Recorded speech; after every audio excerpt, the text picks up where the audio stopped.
Hello students, आज हम पढ़ेंगे स्फेरिकल मिरर्स, गोलीय दर्पण। क्या होते हैं गोलीय दर्पण? सबसे पहले इनकी डेफिनेशन, जैसा नाम से है स्फेरिकल मिरर्स, तो किसी स्फीयर से काटे गए हैं। ठीक है, तो कोई ट्रांसपेरेंट जैसे ग्लास है, ग्लास का हमारे पास एक स्फीयर है, ट्रांसपेरेंट ग्लास स्फीयर है हमारे पास, उससे कुछ पोर्शन काट कर उनको मिरर बना दिया जाए तो वो कहलाएंगे स्फेरिकल मिरर्स। गोलीय दर्पण वे दर्पण हैं जो किसी पारदर्शी गोले से काटकर बनाए गए हैं, उन्हें गोलीय दर्पण कहा जाता है। देखिए कैसे, ये हमारे पास एक स्फीयर, ग्लास स्फीयर ट्रांसपेरेंट, और इसके हमने दो पार्ट काट दिए हैं, हाफ हाफ में इसको डिवाइड कर दिया। तो एक पोर्शन में ये दिखा रहा हूं, दूसरा पोर्शन स्फीयर का ये दिखा रहा हूं। एक पोर्शन पे मैंने इस तरफ पॉलिशिंग करके इसको दर्पण बना दिया, मिरर बना दिया। दूसरा जो पार्ट है उसके इस तरफ पॉलिश करके मैंने इसको भी एक मिरर बना दिया। जब इस भाग के हमने इस साइड पॉलिश करी है तो लाइट इस पे इंसिडेंट करेंगे इस तरफ से। ठीक है, इधर से प्रकाश की किरणें आपतित की जाएंगी, क्योंकि इधर से तो कर ही नहीं सकते, इधर तो हम पॉलिश कर चुके हैं। इस साइड से इस पे हम लाइट इंसिडेंट कर रहे हैं, तो जिस तरफ से लाइट इंसिडेंट कर रहे हैं उस साइड से हम देखें तो ये जो मिरर है ये बीच में से सेंटर से बल्ब्ड आउट है और किनारों पे थोड़ा थोड़ा डिप्रेस्ड है। तो इस मिरर को नाम दे दिया गया कन्वेक्स स्फेरिकल मिरर। अच्छा, दूसरे भाग की बात करते हैं। इसमें हमने इस तरफ से पॉलिश कर रखी है, तो इस पे लाइट इंसिडेंट होगी इस साइड से, ताकि रिफ्लेक्शन ऑफ लाइट हो सके। तो जब इस साइड से लाइट डाल रहे हैं इस पे, तो हम देख रहे हैं कि ये दर्पण, ये मिरर बीच में से डिप्रेस्ड है, किनारों पे जो है एजेस पे बल्ब्ड आउट।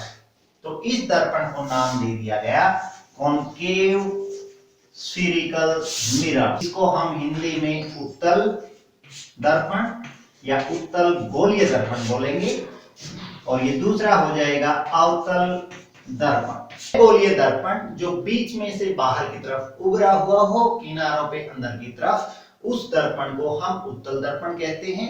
और अवतल दर्पण वह गोलीय दर्पण जो बीच में से अंदर की तरफ धंसा हुआ हो, उसे अवतल दर्पण कहा जाता है। Two types of spherical mirrors.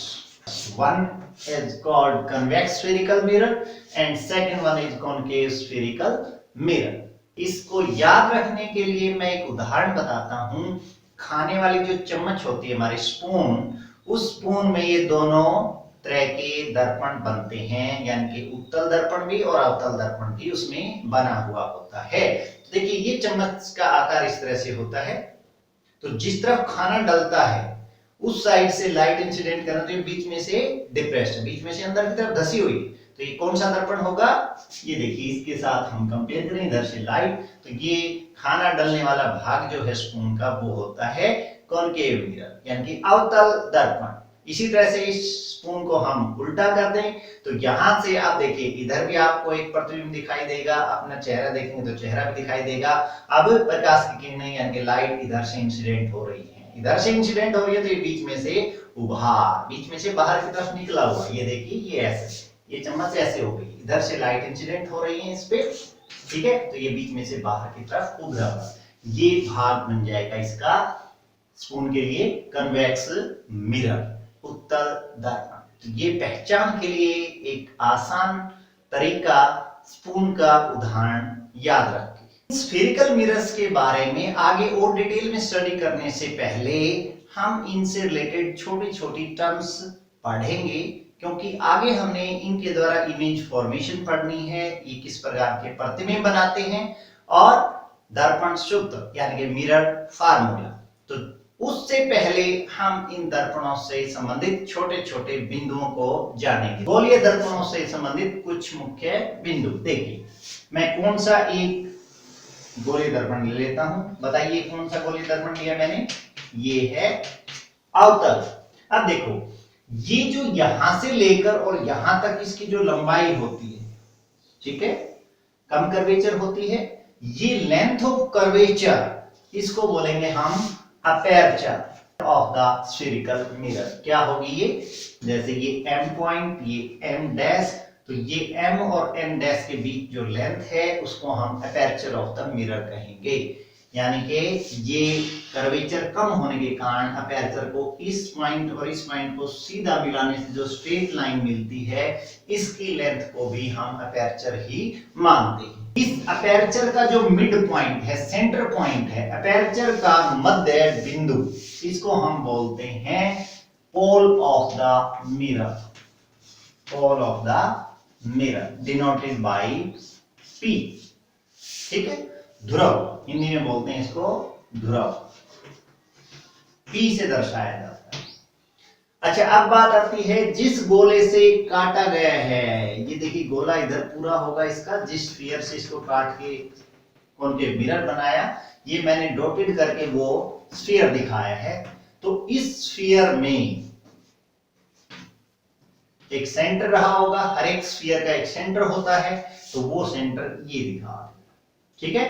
तो ये सेंटर C से डिनोट किया जाता है, जिसको हम क्या बोलेंगे, centre of curvature of this spherical mirror. तीसरा पॉइंट, वक्रता केंद्र, क्या बोलेंगे, वक्रता केंद्र, वक्रता केंद्र बिंदु भी कह सकते हैं, ठीक है। इसी तरह से इस सेंटर ऑफ कर्वेचर और पोल को मिलाने वाली लाइन, देखिए इन दोनों को मिलाते हैं और इस लाइन को हम किसी भी तरफ लेफ्ट या राइट में एक्सटेंड करते हैं, तो ये फोर्थ पॉइंट हो जाएगा principal axis. Principal axis of the mirror, मुख्य अक्ष। The line joining the center of curvature and pole of the spherical mirror is called its principal axis। वक्रता केंद्र बिंदु और ध्रुव को मिलाने वाली रेखा मुख्य अक्ष कहलाती है। वक्रता केंद्र और इस ध्रुव के बीच की जो दूरी होती है वो इस स्फीयर की, गोले की क्या होगी, त्रिज्या, ठीक है। तो ये कहलाएगी radius of curvature denoted by capital R, ठीक है, वक्रता त्रिज्या। The distance between centre of curvature and pole of the spherical mirror, ठीक है। वक्रता केंद्र बिंदु और ध्रुव के बीच की दूरी को वक्रता त्रिज्या कहा जाता है। इमेज फॉर्मेशन रे डायग्राम आप तभी कंप्लीट कर पाएंगे जब इन टर्म्स की नॉलेज आपको होगी। जो रेडियस का मिड पॉइंट है, हम ये कह दें the centre point of centre of curvature and pole, या midpoint of centre of curvature and pole, और midpoint of radius of curvature, ठीक है। बिल्कुल इनका मध्य भाग, वक्रता केंद्र बिंदु और पोल को मिलाने वाली रेखा का मध्य बिंदु, ये कहलाएगा मुख्य focus, principal focus denoted by F, principal focus of the mirror, ठीक है। मुख्य फोकस या फोकस बिंदु, ये याद रखेंगे। फोकस बिंदु अकेला भी कह सकते हैं। क्या परिभाषित करेंगे, वक्रता त्रिज्या का मध्य बिंदु फोकस बिंदु कहलाता है। वो है इस फोकस पॉइंट और पोल के बीच की जो डिस्टेंस है, इसको फोकल लेंथ कहते हैं, denoted by small f, focal length of the mirror. मुख्य फोकस बिंदु और ध्रुव के बीच की दूरी को फोकस दूरी कहा जाता है, जिसको छोटे f द्वारा दर्शाया जाता है। The distance between principal focus and pole of the mirror is called its focal length। तो ये गोलीय दर्पणों से संबंधित छोटे छोटे मुख्य बिंदु थे, जिनका प्रयोग हम किरण आरेख खींचने में, दर्पणों के द्वारा बने प्रतिबिंब और दर्पण सूत्र निकालने में मददगार होंगे, इसलिए ये आपको आने ही चाहिए। तो वीडियो काफी लेंथी हो जाएगा। नेक्स्ट वीडियो में हम स्टडी करेंगे image formation by spherical mirror, that is image formed by concave as well as convex spherical mirror. तब तक वीडियो आप देखते रहें, लाइक और शेयर करना ना भूलें। Thank you.